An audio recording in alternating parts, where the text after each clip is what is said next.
Di dunia politik modern, hanya sedikit tokoh yang mampu menimbulkan perdebatan sebesar Saddam Hussein. Bagi sebagian orang, ia adalah seorang diktator yang memerintah dengan tangan besi. Namun, ia juga menjadi simbol perlawanan terhadap dominasi kekuatan asing di Timur Tengah. Namanya masih dikenang hingga hari ini. Bahkan 2 dekade setelah jatuhnya pemerintahannya, sosok Saddam Hussein masih menjadi bahan diskusi, penelitian, dan perdebatan politik. Siapakah sebenarnya Saddam Hussein? Apa prinsip hidup yang ia pegang? Ideologi apa yang membentuk cara berpikir dan kebijakannya?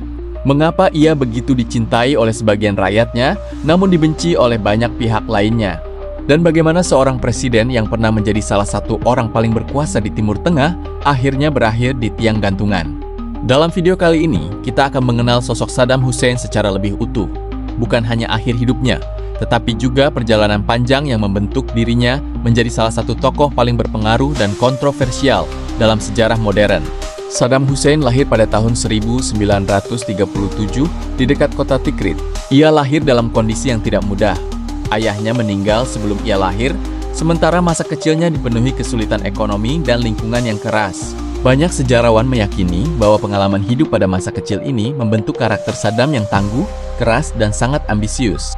Sejak muda, ia memiliki ketertarikan besar terhadap politik dan nasionalisme Arab. Ia tumbuh pada masa ketika dunia Arab sedang mencari identitasnya setelah berabad-abad berada di bawah pengaruh kekuatan asing.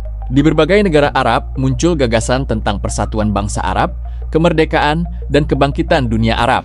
Gagasan-gagasan inilah yang kemudian memengaruhi cara berpikir Saddam Hussein. Untuk memahami Saddam Hussein, kita harus memahami ideologi yang ia anut. Saddam merupakan anggota dan kemudian pemimpin penting dalam Partai Ba'ath Arab Sosialis. Partai Ba'ath dibangun di atas 3 prinsip utama. Pertama, persatuan bangsa Arab. Kedua, kebebasan dari dominasi asing. Ketiga, sosialisme Arab. Namun sosialisme yang dimaksud bukanlah komunisme seperti yang berkembang di Uni Soviet. Ba'athisme mencoba menggabungkan nasionalisme Arab dengan pembangunan ekonomi yang dikendalikan negara. Saddam percaya bahwa negara harus kuat. Ia meyakini bahwa stabilitas hanya bisa dicapai melalui pemerintahan yang memiliki kontrol besar terhadap masyarakat. Ia juga percaya bahwa bangsa Arab harus mampu berdiri sendiri tanpa bergantung pada negara-negara barat. Karena itulah selama pemerintahannya, Saddam sering menampilkan dirinya sebagai simbol nasionalisme Arab dan kedaulatan negara. Jika kita melihat pidato-pidato Saddam Hussein selama bertahun-tahun, ada beberapa prinsip yang terus muncul. Prinsip pertama adalah kedaulatan nasional. Saddam menolak campur tangan negara asing dalam urusan Irak. Baginya, kemerdekaan politik adalah harga mati. Prinsip kedua adalah kekuatan negara. Ia percaya bahwa negara yang lemah akan mudah dihancurkan oleh musuh-musuhnya. Karena itu, ia membangun militer Irak menjadi salah satu yang terbesar di Timur Tengah pada masanya. Prinsip ketiga adalah persatuan Arab. Saddam sering berbicara tentang pentingnya dunia Arab bersatu menghadapi tantangan bersama. Namun di sisi lain, prinsip-prinsip tersebut juga dibarengi dengan pendekatan pemerintahan yang sangat keras. Pemerintahannya dikenal tidak memberikan banyak ruang bagi oposisi politik. Kelompok yang dianggap mengancam stabilitas negara seringkali menghadapi tindakan represif. Inilah alasan mengapa warisan Saddam hingga hari ini tetap dipandang sangat berbeda oleh berbagai pihak. Pada akhir 1970-an hingga awal 1980-an, Irak mengalami pertumbuhan yang cukup pesat. Pendapatan minyak yang besar memungkinkan pemerintah membangun berbagai infrastruktur.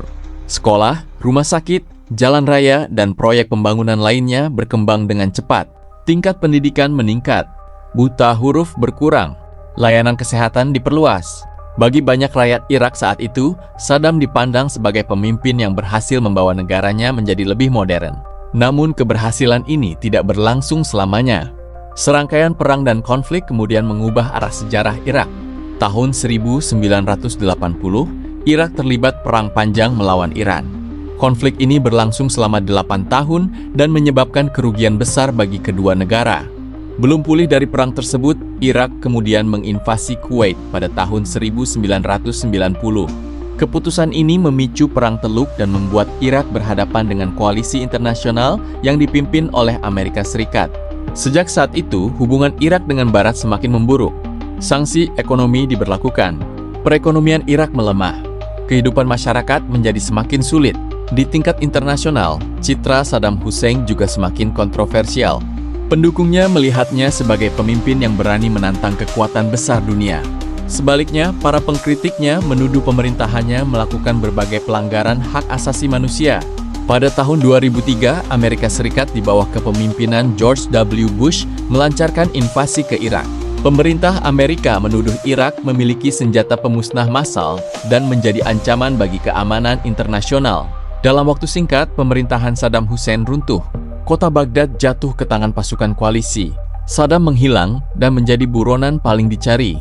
Beberapa bulan kemudian, ia ditemukan bersembunyi di dekat Tikrit. Penangkapannya menjadi salah satu momen paling terkenal dalam sejarah konflik Irak. Setelah ditangkap, Saddam Hussein diadili oleh pengadilan Irak. Ia menghadapi berbagai dakwaan terkait tindakan pemerintahannya selama berkuasa. Sidang berlangsung selama beberapa tahun dan menjadi sorotan dunia. Pada akhirnya, pengadilan menjatuhkan hukuman mati.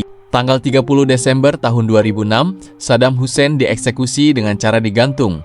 Di saat-saat terakhirnya, berbagai laporan menyebutkan bahwa ia tetap menunjukkan sikap tenang. Rekaman eksekusinya kemudian tersebar luas dan memicu perdebatan internasional. Sebagian pihak menganggap hukuman tersebut sebagai bentuk keadilan. Sebagian lainnya menilai proses tersebut syarat dengan kepentingan politik. Saddam Hussein adalah sosok yang sulit dinilai hanya dari satu sudut pandang. Ia adalah seorang nasionalis Arab, seorang pemimpin yang percaya pada kekuatan negara dan kedaulatan bangsa. Ia juga merupakan tokoh yang meninggalkan warisan pembangunan sekaligus kontroversi yang besar. Bagi pendukungnya, ia adalah simbol perlawanan terhadap dominasi asing. Bagi pengkritiknya, ia adalah simbol pemerintahan otoriter yang tidak memberi ruang bagi perbedaan pendapat. Sejarah mungkin tidak akan pernah menghasilkan penilaian yang sepenuhnya disepakati tentang dirinya. Namun satu hal yang pasti, nama Saddam Hussein telah menjadi bagian penting dari sejarah Timur Tengah modern. Dan kisah hidupnya dari seorang anak desa di Tikrit hingga menjadi penguasa Irak, lalu berakhir di tiang gantungan. Hal ini tentu menjadi salah satu perjalanan politik paling dramatis yang pernah tercatat dalam sejarah dunia. Karena pada akhirnya, memahami Saddam Hussein bukan berarti harus memuji atau membencinya, melainkan memahami bagaimana seorang manusia, sebuah ideologi, dan sebuah kekuasaan dapat membentuk jalannya sejarah sebuah bangsa.